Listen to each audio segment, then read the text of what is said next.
আসসালামু আলাইকুম। দ্বাদশ শ্রেণীর শিক্ষার্থীবৃন্দ, তোমরা কেমন আছো? আশা করি সকলেই ভালো আছো। তোমরা সকলেই সুস্থ সুন্দরভাবে জীবনযাপন করছো এবং পড়ালেখার মধ্যে আছো। তা আমরা দ্বাদশ শ্রেণীর দ্বিতীয় পত্র থেকে রিভিশন ক্লাসগুলো করছিলাম। তারই ধারাবাহিকতায় আজকে আমরা চলতরিৎ নিয়ে আলোচনা করব। গত ক্লাসে আমরা স্থির তড়িৎ শেষ করেছিলাম, আজকে আমরা চলতরিৎ নিয়ে আলোচনা করব। এই চলতরিতের প্রাথমিক জিনিসগুলো আজকে আলোচনা করব।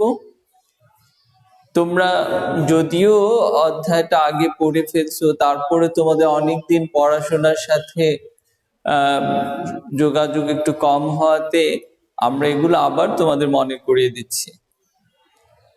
সাধারণত আমরা বায়ু, পানি এগুলোর প্রবাহকে বায়ু প্রবাহ, পানি প্রবাহ এগুলো বলে থাকি। তাপের প্রবাহকে তাপ প্রবাহ। কিন্তু যখন কোনো পরিবাহীর মধ্যে দিয়ে চার্জ প্রবাহিত হয় তখন তাকে আমরা তড়িৎ প্রবাহ বলে থাকি, যাকে চলতরিৎ বলে আমরা বলে থাকি। তাহলে বায়ু প্রবাহ, পানি প্রবাহ যেমন, ঠিক তদ্রূপ আমরা যদি কোনো পরিবাহীর মধ্যে দিয়ে চার্জ প্রবাহিত করতে পারি তাকে আমরা তড়িৎ প্রবাহ বলব বা চলতরিৎ। এই তড়িৎ প্রবাহের ফলে কোনো পরিবাহীর মধ্যে দিয়ে দেখা যায় অনেক সময় রোধের দরুন বাধার সৃষ্টি হয়। এই রোধকে অতিক্রম করতে গিয়ে তখন একটা ঘর্ষণের সৃষ্টি হবে, একটা কাজ করে তোমার চার্জকে যেতে হয়। এর ফলে ওখানে একটা তাপের সৃষ্টি হয়। তাহলে তড়িৎ প্রবাহের ফলে পরিবাহীর মধ্যে একটা তাপের সৃষ্টি হয়। তাহলে এই তাপটা আমাদের দৈনন্দিন জীবনে অনেক কাজে লাগে। আমাদের দৈনন্দিন জীবনে তাপের অনেক প্রভাব রয়েছে। যেমন আমরা কাপড় ইস্ত্রি করার জন্য আমরা কি করে থাকি? কাপড় ইস্ত্রি করার জন্য আমরা এই তাপের সাহায্য নিয়ে থাকি। এছাড়াও আমরা হিটারে রান্না করার জন্য আমরা এই তড়িতের ফলে যে তাপ উৎপন্ন হয় সেটা ব্যবহার করে থাকি, তাই না? আসলে তড়িতের যে কত প্রয়োজনীয়তা এটা বলে শেষ করা যাবে না। আমাদের দৈনন্দিন জীবনে তড়িৎ ছাড়া আমাদের আরাম, আয়েশ, আমাদের স্বাচ্ছন্দ্য একদম কল্পনাই করা যায় না। যখন আমাদের লোডশেডিং হয় তখন এটার গুরুত্ব আমরা মর্মে মর্মে উপলব্ধি করি। তাহলে এই তড়িতের প্রয়োজনীয়তা বলে শেষ করা যাবে না। তড়িৎ আমাদের যখন এর অভাব হয় তখনই এর প্রয়োজনীয়তাটা আমরা বুঝতে পারি। তাহলে আমরা এই চলতরিৎ অধ্যায়ে আমরা তড়িৎ প্রবাহের ফলে যে তাপের ক্রিয়া বা রোধ এবং কাশ্যপের সূত্র, ওহমের সূত্র এবং শান্ট, এই সমস্ত ব্যাপারে আমরা বিস্তারিত আলোচনা করি। আজকে আমরা তড়িৎ প্রবাহের তাপীয় ক্রিয়া এবং তড়িৎ তাপীয় ক্রিয়া সম্পর্কে বিভিন্ন বৈজ্ঞানিকের যে মতবাদ আছে সেগুলো নিয়ে আমরা আজকে আলোচনা করব। তার আগে আমরা প্রথম পর্যায়ে তোমাদের ওহমের সূত্রটা মনে করিয়ে দেব।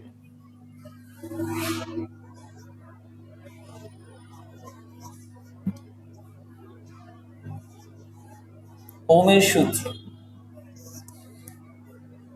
তোমরা আশা করি ওহমের সূত্রটা সকলেই পড়েছো এবং সকলের মনে আছে। কোন একটা পরিবাহীর মধ্যে দিয়ে যদি তড়িৎ প্রবাহিত হয় তাহলে তড়িৎ প্রবাহ ওই পরিবাহ দুই প্রান্তের বিভব পার্থক্য সমানুপাতিক। ধরে নেই এ বি একটা পরিবাহী, এটা হচ্ছে এ বিন্দু, এটা বি বিন্দু ধরে নিলাম এ বি। এই পরিবাহী রোধ হচ্ছে আর, এর মধ্যে যদি আমি তড়িৎ প্রবাহিত করতে চাই তাহলে কি করতে হবে, আমাদের একটা তড়িৎ কোষ স্থাপন করতে হবে, তাই না? একটা চাবি দিয়ে দিলাম এবং এখানে আমরা আরো একটা পরিবর্তনশীল রোধ দিয়ে দিলাম, রোধ দিয়ে এখানে একটা তার দিয়ে সংযুক্ত করে দিলাম। পরিবর্তনশীল রিওস্ট্যাট বলে আরএস। আর এই দুই প্রান্তে আমি কি করব, একটা ভোল্ট মিটার যুক্ত করে দিই। তাহলে এখানে যে বিভবটা হবে এটা ভিএ, এখানে যে বিভবটা হবে এটা ভিবি। তাহলে দেখো আমি যখন চাবিটা বন্ধ, একটা বর্তনী এখানে আঁকালাম, এই বর্তনী একে আমরা এখন যদি চাবিটা বন্ধ করে দেই তখন কি হবে, এখান থেকে তড়িৎ প্রবাহিত হয়ে রোধের মধ্যে দিয়ে আবার মূল বিন্দুতে চলে আসবে, এভাবে তড়িৎ প্রবাহিত হবে। কিন্তু যখন এই আর রোধ বিশিষ্ট পরিবাহীর মধ্যে দিয়ে তড়িৎ প্রবাহিত হবে তখন কি হবে, তড়িৎ প্রবাহ দুই প্রান্তের বিভব পার্থক্যের সমানুপাতিক। কোন একটা পরিবাহীতে যে পরিমাণ তড়িৎ প্রবাহ হবে সেই তড়িৎ প্রবাহকে আমরা আই দ্বারা প্রকাশ করি। তড়িৎ প্রবাহ এই রোধের দুই প্রান্তের যে বিভব তার পার্থক্যের সমানুপাতিক। তাহলে তোমরা আশা করি ওহমের সূত্রটা মনে করতে পারছো। ওহমের সূত্রটা হচ্ছে কোন পরিবাহীর মধ্যে দিয়ে যে পরিমাণ তড়িৎ প্রবাহ হবে তা ওই পরিবাহীর দুই প্রান্তের, এই প্রান্ত আর এই প্রান্ত, দুই প্রান্তের বিভবের পার্থক্য, তার মানে ভিএ মাইনাস ভিবি, বিভব পার্থক্যের সমানুপাতিক। তাই তো এখন যদি আমি ভি সমানুপাতিক ভি লিখি, তার কারণ হচ্ছে ভি সমান ধরে নিই ভিএ মাইনাস ভিবি যদি হয়, তাহলে এখন যদি সমানুপাতিক চিহ্নটা তুলে ফেলি তাহলে কি হয়, আই সমানুপাতিক, এটাকে আমরা কে দিতে পারি, তাই না, কে ভি। তাহলে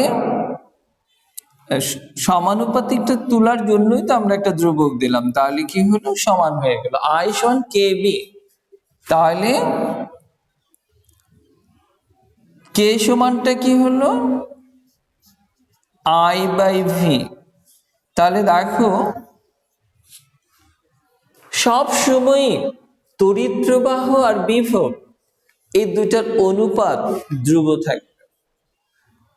এটাই হচ্ছে আমাদের ওহমের সূত্রের মূল উপাদ্য বিষয়, যে আমরা কোন একটা পরিবাহীর মধ্যে দিয়ে যে তড়িৎ প্রবাহটা করব, এই তড়িৎ প্রবাহ আর এই দুই প্রান্তে যে বিভব সৃষ্টি হবে সেই বিভবের অনুপাতটা সব সময় ধ্রুব হবে। এখন ধরে নাও আমি কোন এক সময় এই এ দ্বারা এমিটার, মানে কতটুকু তড়িৎ প্রবাহ হচ্ছে, ভি দ্বারা দুই প্রান্তের বিভব পার্থক্য মাপার জন্য দুইটা মিটার আমি এখানে দিয়েছি। এখন যদি আমি এই যে রিওস্ট্যাট রোধ পরিবর্তন করে দিই, রোধ পরিবর্তন করে দিলে দেখা যাবে যে এখানে তড়িৎ প্রবাহের কিছুটা পরিবর্তন হবে। তাহলে তড়িৎ পরিবর্তন হলে কি হবে, বিভবের পরিবর্তন হয়ে যাবে। তারপরে দেখবো যে আমরা দুইটার অনুপাত আবার সমান হবে। প্রথম দিকে যা ছিল, যতবার আমরা রোধ পরিবর্তন করে আমরা আই এবং ভি এর মান নেব, প্রতি ক্ষেত্রেই এদের অনুপাত সবসময় ধ্রুব থাকবে, এটা তোমাদের মনে রাখতে হবে। আচ্ছা, তাহলে এটা কে বা জিও দিতে পারো। তাহলে এখন আমরা, আচ্ছা এটাকে যদি কে না, আচ্ছা কে ধরলাম, কে সমান যদি আমরা 1/r ধরি, তার কারণ কি, তড়িৎ প্রবাহ রোধের বিপরীত। তার কারণ যত রোদ বাড়বে প্রবাহ তত কমবে, যত রোদ কমে যাবে প্রবাহ তত বাড়বে। এই জন্য এই সমানুপাতিক ধ্রুবটাকে আমরা 1/r, তাহলে এটাকে যদি 1/r লিখি I/v, তাহলে অতএব v সমান IR। এই সূত্রটা আশা করি তোমরা সকলেই জানো। তাহলে আমরা ওহমের সূত্রের যে গাণিতিক ব্যাখ্যাটা সেটা দেখলাম এবং ওহমের সূত্র গাণিতিক রূপটাও আমরা জেনে নিলাম। তার কারণ হচ্ছে আমরা চলতরিতে যত ভিতরে যাব আমাদের এই সূত্রটা প্রতি ক্ষেত্রেই কাজে লাগে। তাহলে আমরা ওহমের সূত্রটা শেষ করলাম, আশা করি সকলেই বুঝতে পেরেছো। এখন আমরা রোধ জিনিসটা কি, রোধ নিয়ে কিছু আলোচনা করব।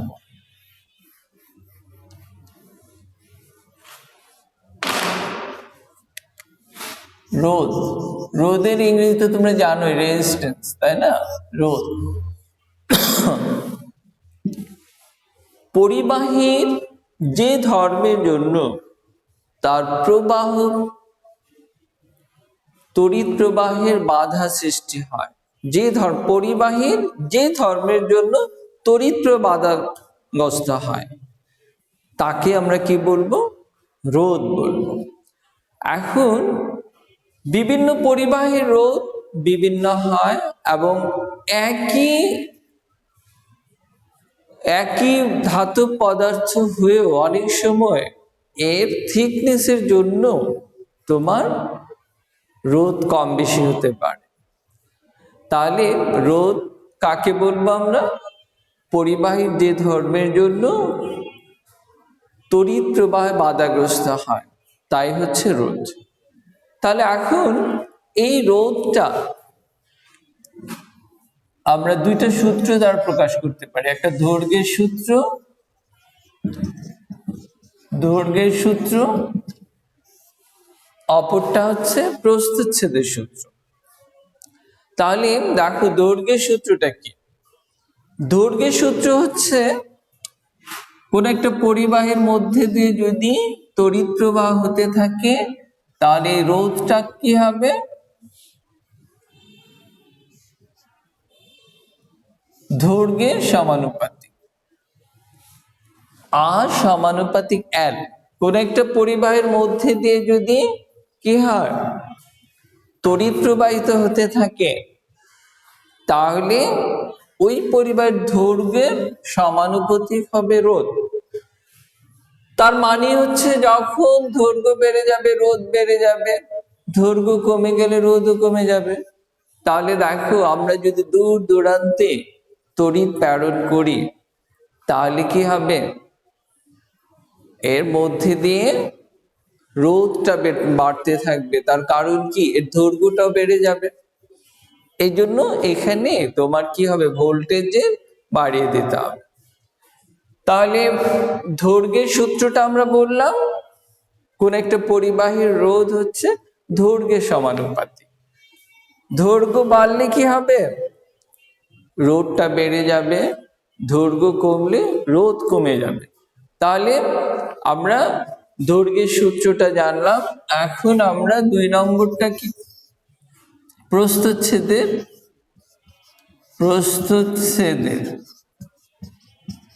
সূত্র। প্রস্থচ্ছেদের সূত্রটা কি? ধরে নাও একটা তারকে এইভাবে আমি কেটে ফেললাম, তাহলে এটুকু হচ্ছে প্রস্থচ্ছেদের ক্ষেত্রফল, তাই না?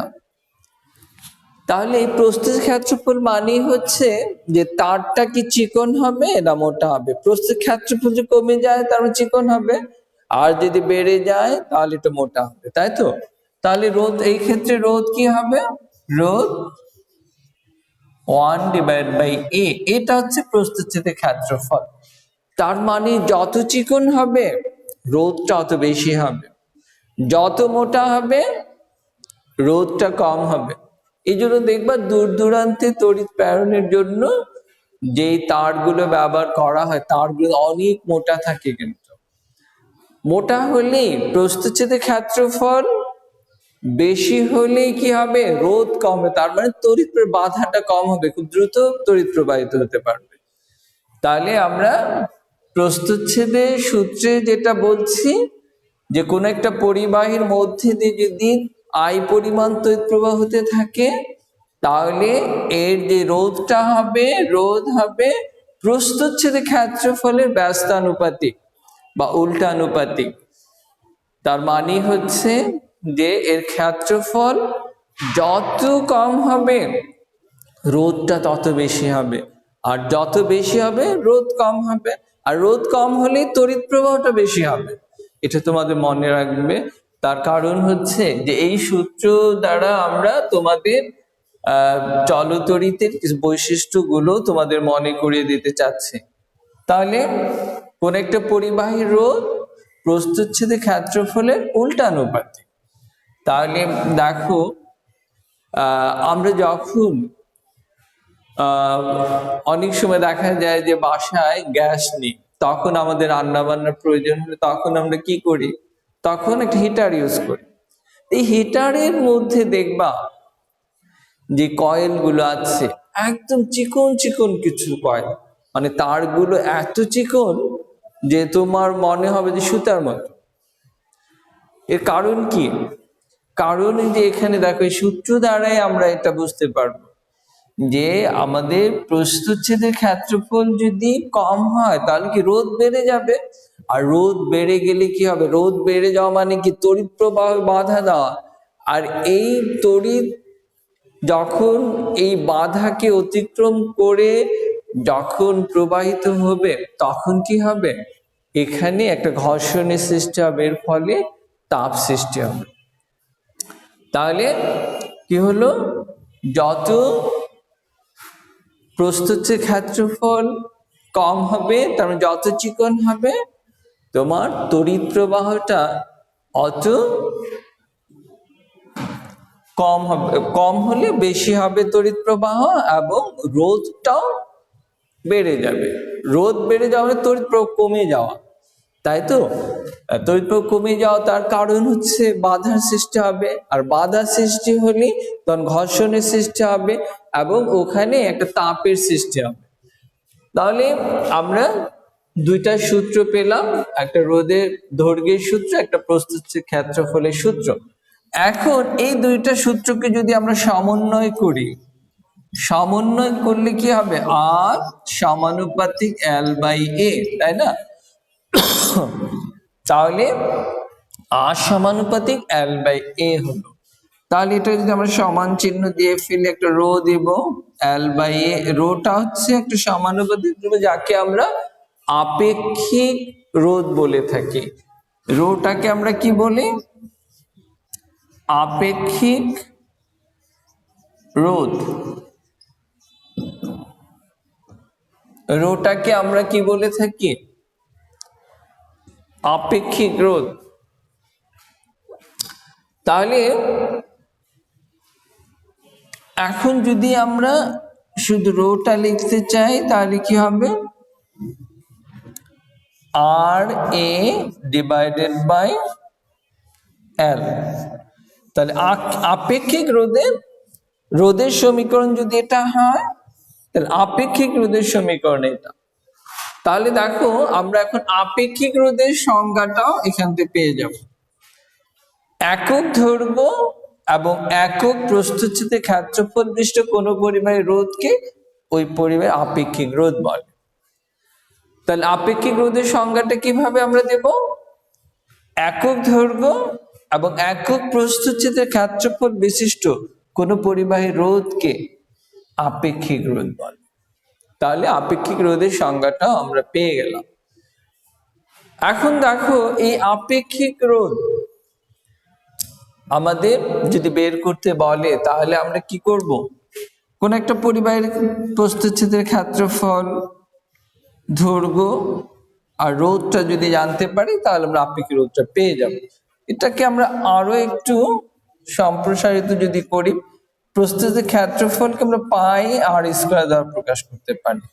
তাহলে যদি এর ব্যাসার্ধ দেওয়া থাকে তবে আমরা প্রস্থচ্ছেদ ক্ষেত্রফলটা পেয়ে যাব। তাহলে আমরা রোধের সূত্র, দুইটা সূত্র সমন্বয় করে আপেক্ষিক রোধ পেয়ে গেলাম। এখন আমরা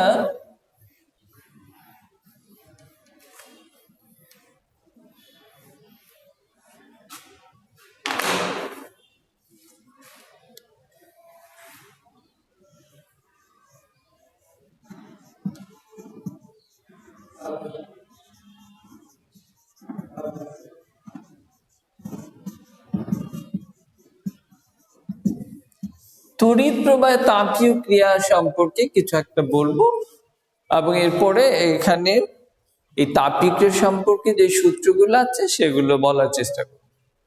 দেখো, সাধারণত আমরা একটু আগে বলেছি, যদি কোনো একটা পরিবাহীর মধ্যে দিয়ে তড়িৎ প্রবাহিত হয় তাহলে কি হয়, পরিবাহীর একটা ধর্ম আছে যে বাধা প্রদান করা, রোধ আছে, প্রত্যেক পরিবারের একটা রোধ আছে, সে রোধ অনুযায়ী সে প্রবাহকে বাধা দেবে। তাহলে বাধার পরিমাণটা যদি বেড়ে যায়, রোধ যদি বেশি হয়, তখন কি হয়, এখানে একটা সংঘর্ষের সৃষ্টি হয়। ইলেকট্রন এবং ওই ধাতুর অনুপরমাণুর সাথে একটা সংঘর্ষ, এর ফলে এখানে একটা তাপের সৃষ্টি হয়। তাহলে তড়িৎ প্রবাহের ফলে আমরা তাপ পেয়ে থাকি, তাই তো? তড়িৎ প্রবাহের ফলে আমরা তাপ পেয়ে থাকি। এই তাপটা তাহলে আমরা ধরে নিই, আর রোধ বিশিষ্ট কোন পরিবাহের মধ্যে যদি আয় পরিমাণ তড়িৎ প্রবাহিত হয়, তাহলে এখানে কি হবে, এই রোধকে অতিক্রম করার জন্য কিছু কাজ সাধিত হবে। রোধকে অতিক্রম করার কিছু কাজ সাধিত হবে, এই কাজটাই তাপে রূপান্তর হবে। তাহলে আমরা ধরে নিই, কিউ পরিমাণ চার্জ যদি এখানে দেওয়া হয়, এখানে যদি কিউ পরিমাণ চার্জ দেওয়া হয় এবং এই দুই প্রান্তের বিভব যে ভি হয়, তাহলে কাজের পরিমাণ হবে ডব্লিউ সমান ভি কিউ। আমরা একটু আগেই ওহমের সূত্র জেনেছি কি, ভি সমান আই আর, তাই না? এই আই আরটা এখানে বসিয়ে দিই, আই আর কিউ। কিউটা আমরা ছোট হাতেরও লিখতে পারি, বড় হাতেরও লিখতে, কোনো অসুবিধা নেই, তোমরা এভাবেও লিখতে পারো। আচ্ছা, এখন দেখো আই আর কিউ, ভি সমান আই আর কিউ। এখন আমরা যদি ভি সমান আই আর, কিউ সমান আবার কি, কিউ সমান আই টি, আই টি। তার কারণ হচ্ছে আমরা আই সমান জানি কিউ ডিভাইড বাই টি, একই সময় যে চার্জ প্রবাহিত হয় তাকে আমরা কি তড়িৎ প্রবাহ আই বলে থাকি। তো এখান থেকে আমরা কি বলতে পারি, তো কিউ সমান আইটি, তাই তো? তাহলে কিউ সমান আইটি কিভাবে লিখবো আমরা, কোন একটা পরিবাহের মধ্যে একক সময় যে চার্জ প্রবাহিত হয় তাকে আমরা তড়িৎ প্রবাহ বলে থাকি। তাহলে কোনাকুনি গুণ করলে কিউ সমান আইটি হয়ে যায়, তাই না? তাহলে এখন আমরা লিখবো আই আর, আর কিউ সমান লিখবো কি আই টি। তাহলে এখন কি দাঁড়ালো, আই স্কয়ার আর টি। তাহলে ডব্লিউ সমান কি পেলাম আমরা, কাজের পরিমাণ আই স্কয়ার আর টি।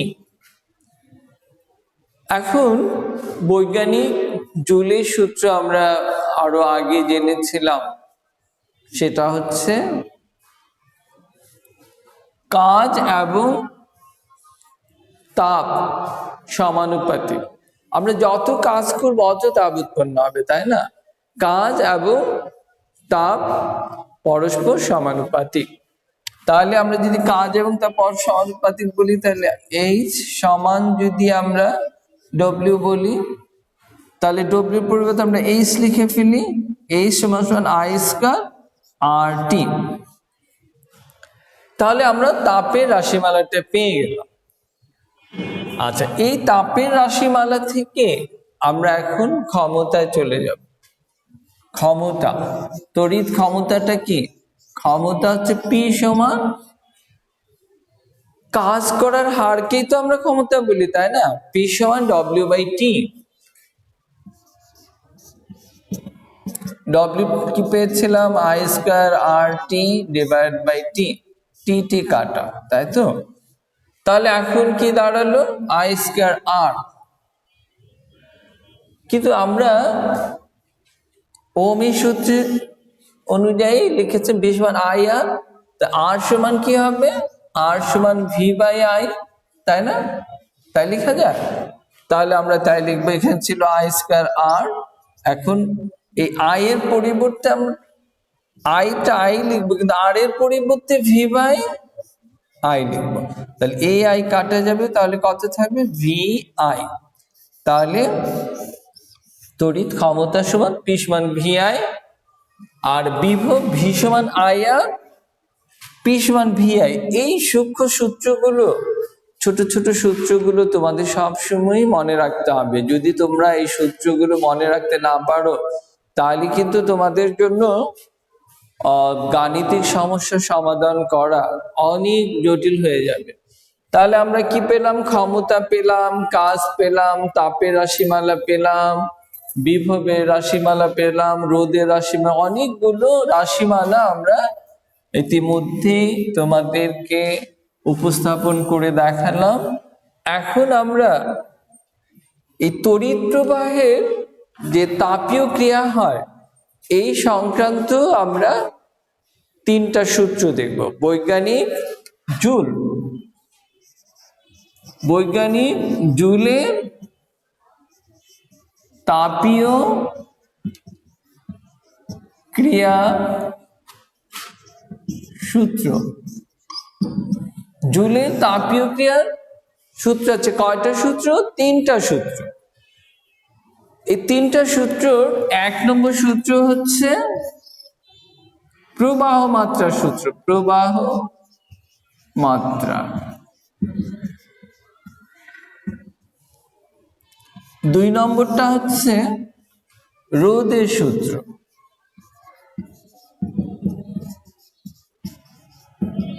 3 নম্বরটা হচ্ছে সময়ের সূত্র।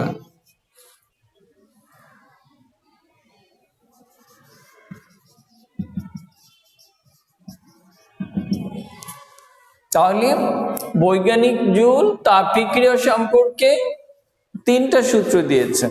একটা হচ্ছে প্রবাহ মাত্রার সূত্র, একটা রোধের সূত্র, অপরটা হচ্ছে সময়ের সূত্র। তাহলে প্রবাহ মাত্রার সূত্রটা কি? কোন একটা পরিবাহীর মধ্যে দিয়ে যে তড়িৎ প্রবাহিত হয়, তড়িৎ প্রবাহের ফলে যে তাপ উৎপন্ন হবে, সে উৎপন্ন তাপটা হচ্ছে কার সমানুপাতিক? তড়িৎ প্রবাহের বর্গের সমানুপাতিক। যখন আর ও টি ধ্রুবক, আর কি? আর রোধ এবং সময়, একটা নির্দিষ্ট সময় হতে হবে এবং নির্দিষ্ট রোধের কোন একটা পরিবাহের মধ্যে দিয়ে যদি তড়িৎ প্রবাহ হয়, তাহলে এই প্রবাহটা কি হবে? এই প্রবাহের ফলে যে তাপ উৎপন্ন হবে, সেই উৎপন্ন তাপটা হচ্ছে প্রবাহ মাত্রার বর্গের সমানুপাতিক। তার মানে কি? প্রবাহ হচ্ছে বর্গ অনুযায়ী তাপটা বাড়তে থাকে। এখন রোধের সূত্র, এটা একই অবস্থা। কোনো পরিবাহীর মধ্যে দিয়ে যদি আমি তড়িৎ প্রবাহ করি, তাহলে এর মধ্যে যে তাপ উৎপন্ন হবে, এই উৎপন্ন তাপ ওই পরিবাহীর রোধের সমানুপাতিক যখন আই ও টি ধ্রুবক। যখন প্রবাহ মাত্রা এবং সময়কাল একটা নির্দিষ্ট পরিমাণ থাকবে, তখনই কি হবে? যে উৎপন্ন তাপ রোধের সমানুপাতিক হয়ে যাবে। এটা কে বলেছেন? বৈজ্ঞানিক জুল। এরপরে সময়ের সূত্র। এই সমানুপাতিকটি যখন আই ও আর ধ্রুব। যখন প্রবাহ মাত্রা এবং রোধ স্থির থাকবে তখন কোন একটা পরিবাহীর মধ্যে দিয়ে তড়িৎ প্রবাহ যে তাপ উৎপন্ন হবে, এই তাপটা হবে সময়ের সমানুপাতিক। তার মানে হচ্ছে যত সময় যেতে থাকবে তত তোমার তাপ বাড়তে থাকবে। তাহলে আমরা তিনটা সূত্র জুলের উপস্থাপন করলাম। তোমরা এই তিনটা সূত্র মনে রাখবে। এই তিনটা সূত্র মনে রাখার জন্য তোমাদের একটা কৌশল অবলম্বন করলে তোমরা মনে রাখতে পারবে। আমরা তড়িৎ প্রবাহের ফলে উৎপন্ন তাপের যে রাশিমালাটা পেয়েছিলাম সেটা কি ছিল? আই স্কোয়ার আর টি, তাই না? তাহলে দেখো, এটা হলো প্রথম সূত্রটা, এটা দ্বিতীয় সূত্রটা, এটা তৃতীয় সূত্র, তাই না? এই সমানুপাতিক আর স্কোয়ার, এই সমানুপাতিক আর, এই সমানুপাতিক টি, তাই না? এই তিনটা। তাহলে এই উৎপন্ন তাপের রাশিমালা থেকে তুমি তিনটা সূত্রকে মনে রাখতে পারবে। ঠিক আছে তাহলে? আচ্ছা, তাহলে এখন আসো আমরা গাণিতিক সমস্যা নিয়ে আলোচনা করি। এই যে আমরা সূত্রগুলো পড়লাম, এই সূত্রগুলো পড়ে আমরা কি কাজে লাগাবো? এই সূত্রগুলোর সাহায্যে আমরা এখন কিছু গাণিতিক সমস্যা সমাধান করতে চেষ্টা করব। তাহলে দেখো, আমাদের হোমওয়ার্কসটা লিখা নাও। সবাই খাতা কলম বের করো, বের করে এই হোমওয়ার্কসটা তোমরা লেখো। বাসায় চেষ্টা করো, আমিও সময় হলে তোমাদেরকে সহায়তা করব। আচ্ছা দেখো, একটি লিখো, একটি বৈদ্যুতিক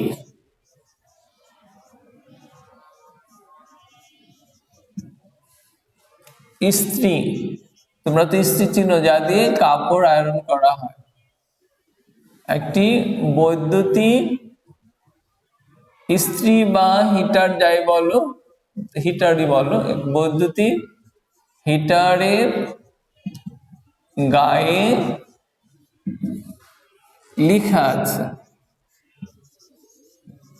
একটা বৈদ্যুতিক হিটারের গায়ে লেখা আছে, কি লেখা আছে?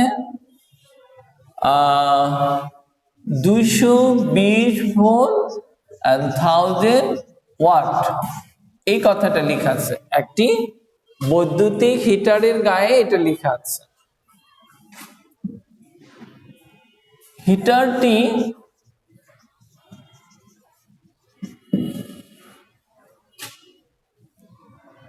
প্রতিদিন 2 ঘন্টা করে চলে। তাহলে আমরা মূল সৃজনশীলটা লিখলাম, এখন প্রশ্নটা লিখো। তাহলে হিটারটির রোধ কত? এটা রোধটা কত হবে? তাহলে এখানে লিখেছে প্রতিদিন 2 ঘন্টা করে চলে। তাহলে প্রতি ইউনিট 6 টাকা 50 পয়সা করে হলে হিটারটির খরচ কত?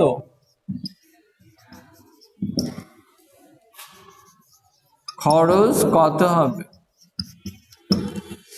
তাহলে দেখো, আমাদের প্রশ্নটা হচ্ছে একটা বৈদ্যুতিক হিটার, এই হিটারের গায়ে লেখা আছে 220 ভোল্টে চলবে, আর এর 1000 ওয়াটের এটা হিটারটা। তাহলে প্রতিদিন 2 ঘন্টা করে চলে, তাহলে এটা রোধটা কত আছে? আর প্রতি ইউনিটের দাম 6 টাকা 50 পয়সা করে হলে হিটারটির খরচ কত? খরচ মানে কি, ওই মাসের তার মাসিক খরচ কত? খরচ তো সাধারণত মাসিক হিসাবে ইউজ করা হয়। তাহলে এখন আসো আমরা এটার উত্তরে চলে আসি, উত্তর নিয়ে আলোচনা করি। হিটারটির রোধ কত? একটু আগে আমরা সূত্র একটা লিখেছিলাম, পি সমান ভি আই, তাই না?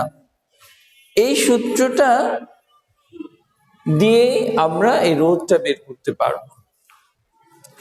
দেখো আমাদের দেওয়া আছে কি, ভি দেওয়া আছে কিন্তু আইটা দেওয়া নেই। আই আমরা কি করে বের করব? আই আমরা কি করে বের করব? ভি সমান যদি আই আর হয় তাহলে আই সমান কি হবে? ভি বাই আর, তাই না? তাহলে এখানে বসিয়ে দাও ভি ভি বাই আর, তাহলে কি হলো? V square by R. তাহলে পি সমান আমরা কি পেলাম? V square divide by R. তাহলে আর সমান কি হবে? অর্থাৎ আর সমান V square divide by P. V এর মান দেওয়া আছে আমাদের কত? ভি এর মান দেওয়া আছে 220 ভোল্ট। 220, এটাকে বর্গ করতে হবে। পি মানে ক্ষমতা কত? 1000 ওয়াট। এটা ক্যালকুলেশন করলে আমরা এই হিটারটা রোধ পেয়ে যাব খুব সহজে। তোমরা একটু আগে আমি যে সমীকরণগুলো দেখালাম, এই সমীকরণগুলো তোমাদের মনে রাখলেই হয়ে যাবে। পি সমান ভি আই সূত্রটা আমরা একটু আগে পেয়েছি, এবং এখানে যেহেতু ভি এবং পি দেওয়া আছে এই জন্য আমাদের কি করতে হবে? এই আয়ের মানটা দেওয়া নেই, এই জন্য ভি সমান আই আর থেকে আমরা আয়ের মানটা এখানে বসিয়ে নিব। তাহলে সূত্রটা ভি স্কয়ার বাই আর হলো। এই আরটাকে যদি আমরা এই পারে নিয়ে তাহলে